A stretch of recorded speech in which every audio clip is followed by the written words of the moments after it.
Your Town Matters is funded by the Government of Canada through the Local Journalism Initiative and supported by Cactus Media, Canada's independent community television association.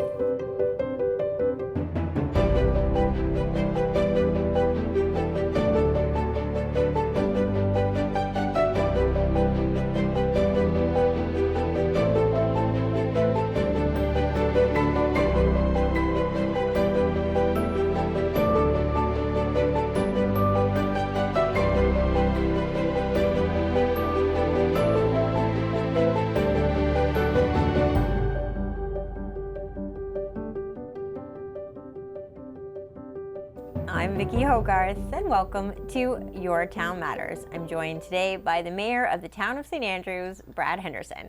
Thanks for being here again today, Brad. It's good to be here. Happy fall. You are actually probably one of the only mayors I can interview for the next little while as we wait for municipal reform and the upcoming election. Most of the other towns that we cover are heading everyone to the polls to elect a full new council. That's not happening in St. Andrews. We're adding Bayside and Champlain to the mix. So how are you adjusting to those changes with the facilitator for municipal reform? We're adjusting. It's been definitely a process, and I'm fortunate where it's been a process that I've been a part of for the most part, but also the representatives from Champlain and Bayside have been meeting with the facilitator as well. So there's been ups and downs. I think everybody that meets understands that municipal reform is in fact happening. There's no question about that. All of us see some benefits to it. But what's really hard right now is some of the means I'm struggling a little bit with, and I've been pretty candid and open about it, is there's been, I guess we could get into a tax assessment. So the average assessment of a home in St. Andrews appears to be going up about 13%. People in their mail right now, I just got mine, are getting basically record high assessments. And that was after consecutive years of big assessments. So one of the challenges is that the town council, the town of St. Andrews, that the people of St. Andrews elected, has no say in the budget process this year. So you've got a record high tax assessment. So the other option you have when it comes to your assessment is your tax rate. So your town council normally sets that. And last year we lowered it because the assessments were so high. This year we don't even have the power to set our own mill rate. The province of New Brunswick has appointed facilitators for every community, including St. Andrews, to say that this is what your budget is going to be. So I, as mayor, and with my councillors, don't know if the mill rate's going to go down, if it's going to stay the same, or who knows, maybe go up for a double whammy. I do know with municipal reform, there are more costs for our community. When you look at economic development, we have to put money towards a regional fund now that we never did in the past, almost $50,000. Tourism, we need to put almost $50,000 to a regional fund. And then there's other, I guess you could say subcommittees that are going to need funding. And then if you have town staff, for example, a CAO or even a fire chief, and their responsibility has increased where they're now looking after a larger population in geographical area, are they entitled to compensation increase because the responsibility has gone up? So there is real costs. Assessments are up, and it's really hard. That's one of the challenges that we're struggling with right now that I hope to talk more and more about to draw some more exposure to. I will say the Union of Municipalities meetings are coming up. I'm attending those in Fredericton, and I can assure you that I'm not the only mayor or member of a council in New Brunswick that's saying that we have concerns. Yeah, I say this as someone whose property value went up 26%, and yet I've done nothing to it. What's funny is mine went up exactly 26% as well. It is important to note that there is basically like a bumper effect that they can only increase it up to 10%, a spike, I guess it's a spike protector. But even if you pay 10% more this year, if your property tax went up 26%, it means next year you're going to pay 10%, and the year after that you're entitled to 6 more to make up for this increase. So your property taxes, in theory, are significantly going to go up unless you have a council that decides to lower the mill rate again. And I have not talked to my council about this. It's so fresh, but I would be encouraging council, based on what I'm seeing already in the community, that the mill rate should go down again for the town of St. Andrews. But I say that not knowing what the true costs of municipal reform are, because they are more. So with budgets, you're working on budgets right now. What can you expand on the degree the facilitator plays in that? I think a lot of us, because we're not doing a full election here in St. Andrews, assume that things are just sort of as normal. Yeah, so it's really good because the average person really isn't going to be into the weeds of municipal reform.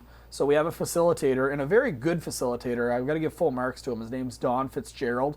There's been a lot of things that I've kind of gone back on to get clarity or said that, this doesn't really apply for us.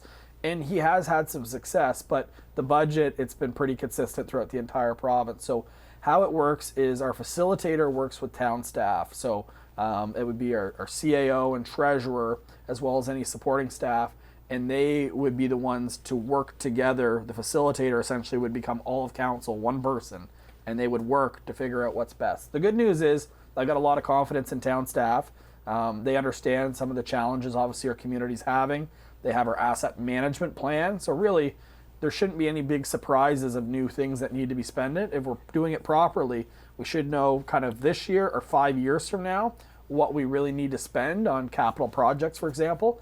But the way that it goes is what the facilitator approves is what we have. A new council gets together. They would be setting the budget, I guess, for 2024. But the fact that the staff also knows what the priorities were of the current council, I'm confident that they'll bring some of those forward. I will say that it does put staff in a tough position. So staff develops this budget with a facilitator, and then next year that staff member reports to the town council.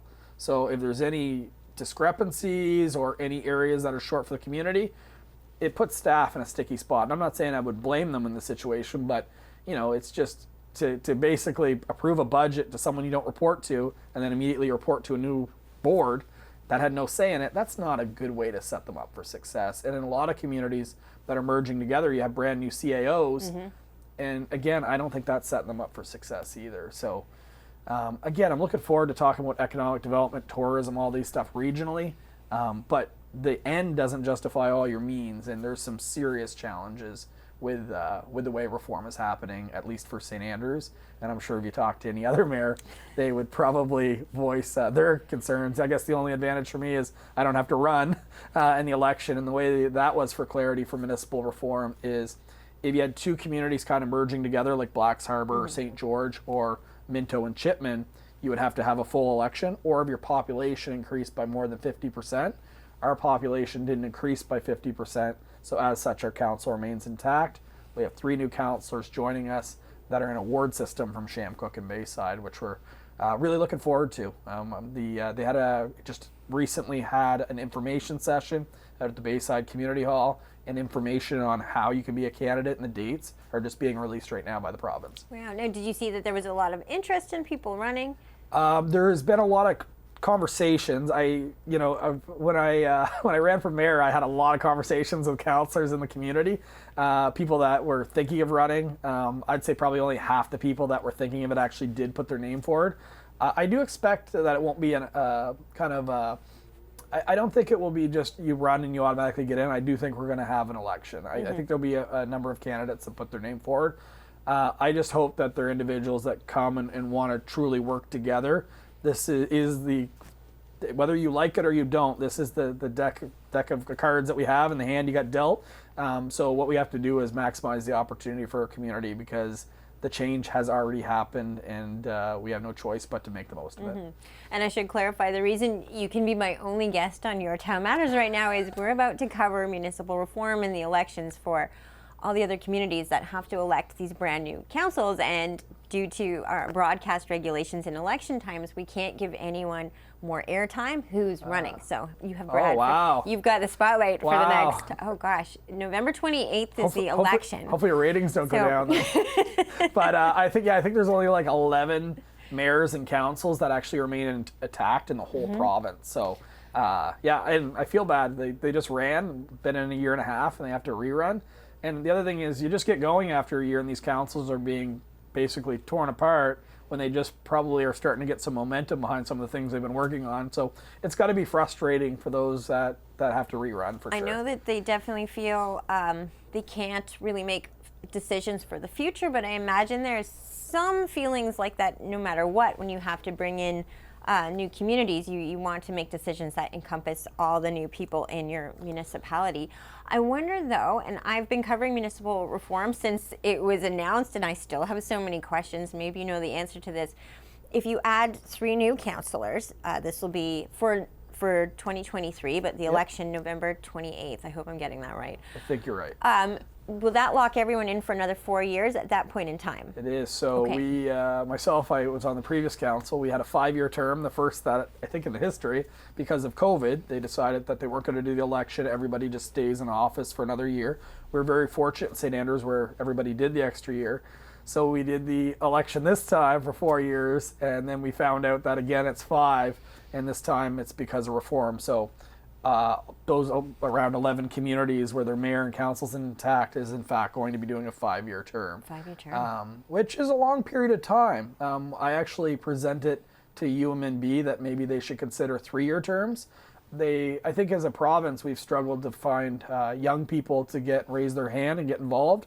And in fairness to them, 4 years is a long commitment. Most boards and committees that you raise your hand for, you get about a 2-year appointment, maybe even 1. So I said, why don't we try 3 and see if it gets more interest across the province? But that motion got defeated by UMNB. I respect everybody's opinion. Some people say you need 4 years to really get your mandate. But also a lot of the people that were voting were lifetime mayors, and it's their identity, and maybe that doesn't necessarily speak to the next generation who may only want to raise their hand for 3 years because they might plan to have a family, they might plan to move with their career, but they still want to get involved in their community. I think it's something that it was deserving of debate, but I lost that battle at the Union of Municipalities meeting, so I let it go.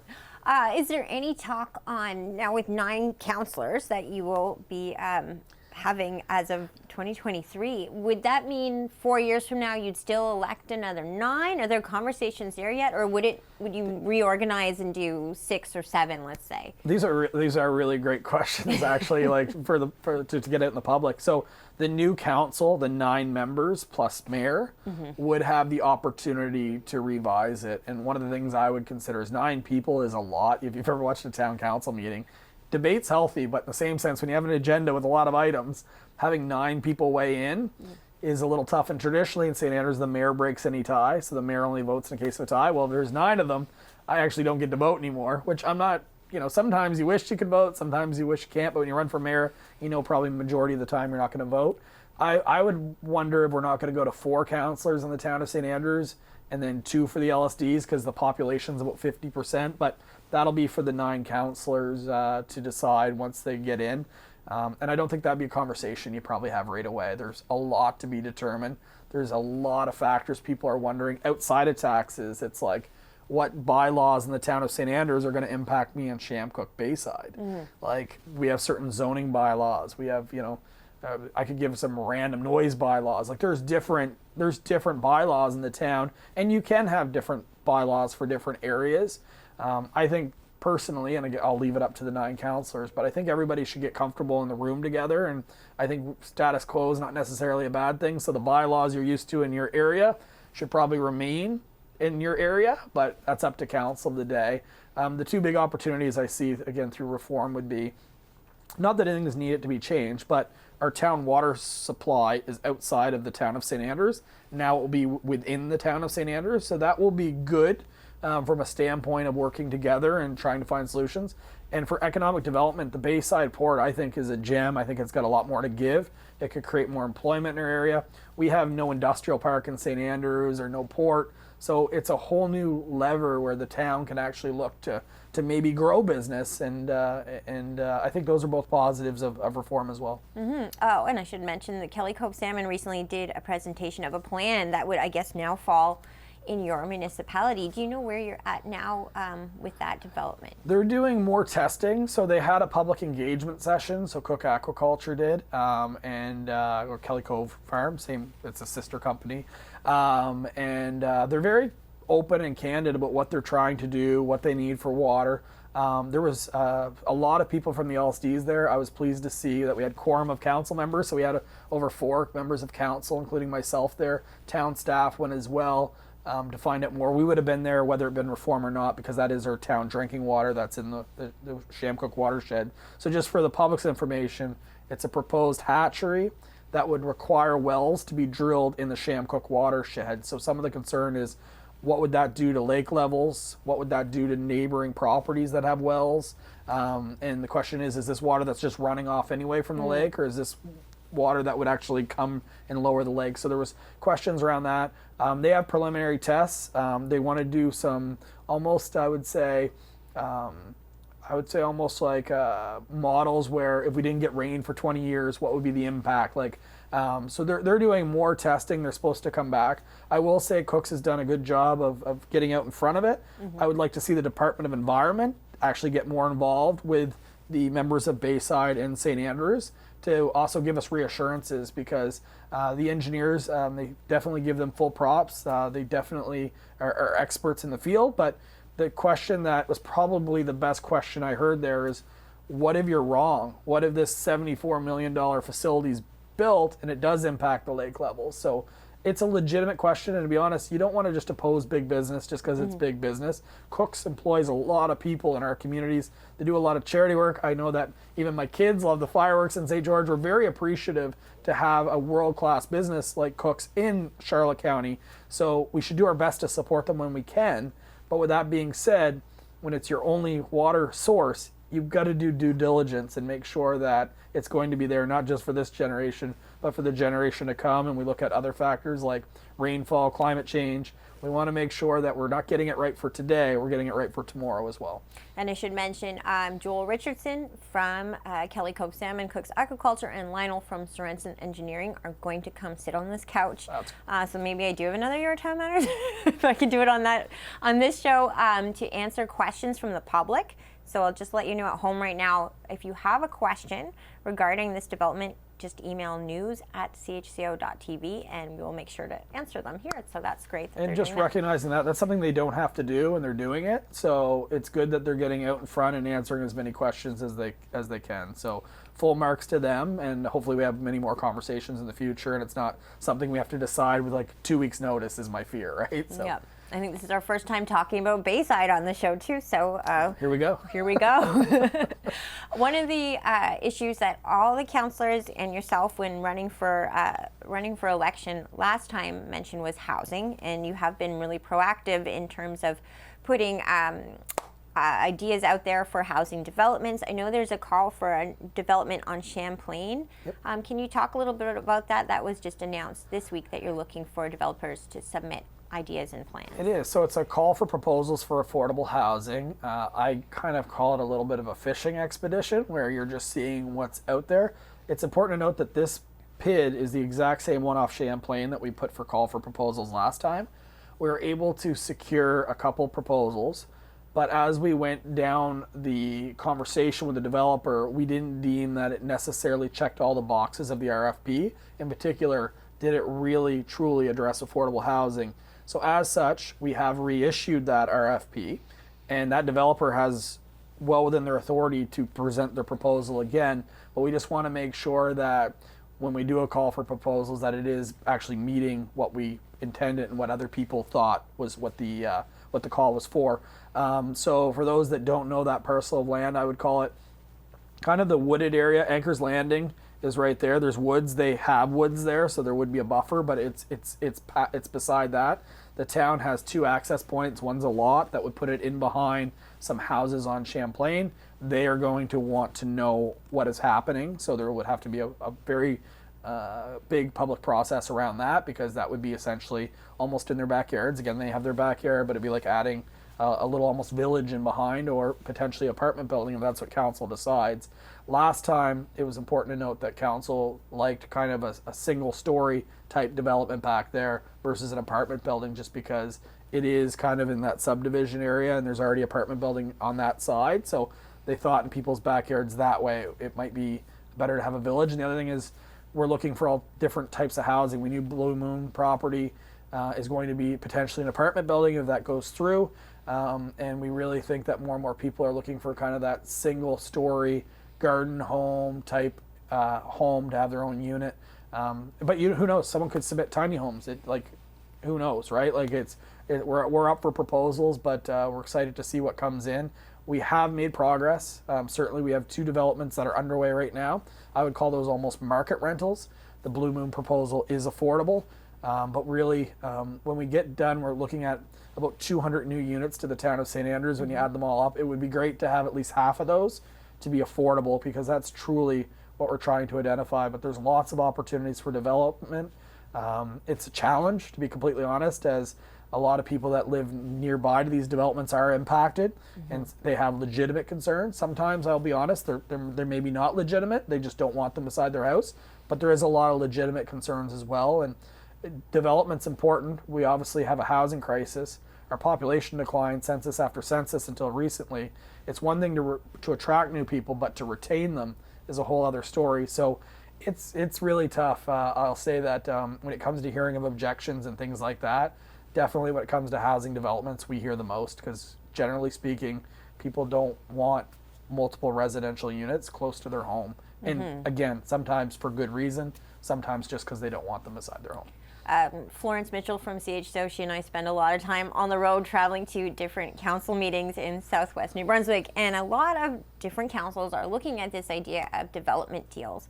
Can you speak to where you are at as the town of St. Andrews with Compass Housing, and why you took this approach to this affordable housing development? Absolutely. So I mentioned that we did the call for proposals. We did an RFP for that property on Champlain. So we did a call. And we saw what was kind of out there, and the reality is to do true affordable housing, it's not just land. Land will not get it done, and it's not just $50,000.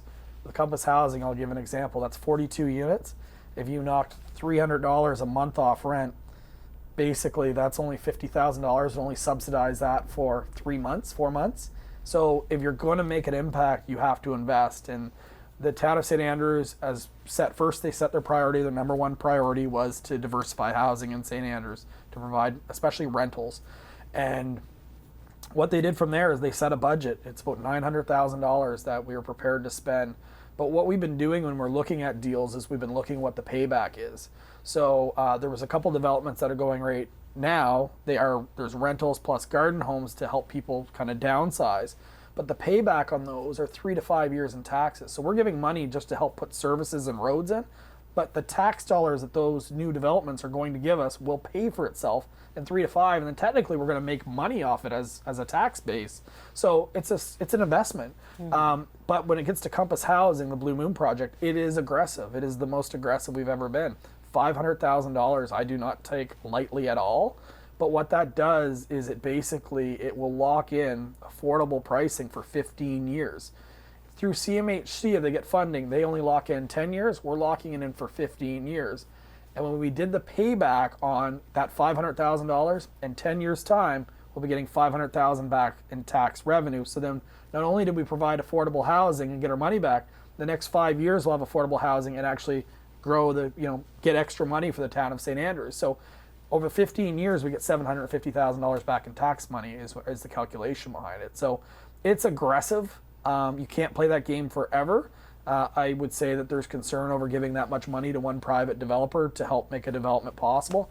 I get all those arguments, but what governments have a tendency of doing is pointing their finger at each other. I could say that housing isn't a municipal responsibility. It's another level of government. It's provincial. But if I sit there and point fingers, every community has a housing trouble right now. If I do that and my council believes that, then nothing is going to get done. So whether people think that was the right call or not, this council is doing exactly what they said they were going to do when they ran for office. So I acknowledge them for being bold. I acknowledge them for being unapologetic.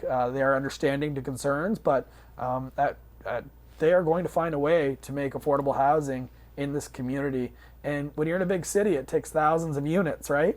In St. Andrews, a few hundred would go a long, long way in making this a place for everybody, because I've said it before, we've got businesses open 5 days a week. They can't find enough young workers. We've got single parents messaging me on Facebook saying, Brad, I can't find a place. I'm moving out of here. Like, I literally get those messages. And then you've got seniors hoping to finally downsize. They've got a big yard, big house with stairs. They want a single-story place in town. They can't find it. So we're hoping to change that. And again, long-term, every cent that we're spending, the town of St. Andrews is going to get it back and more.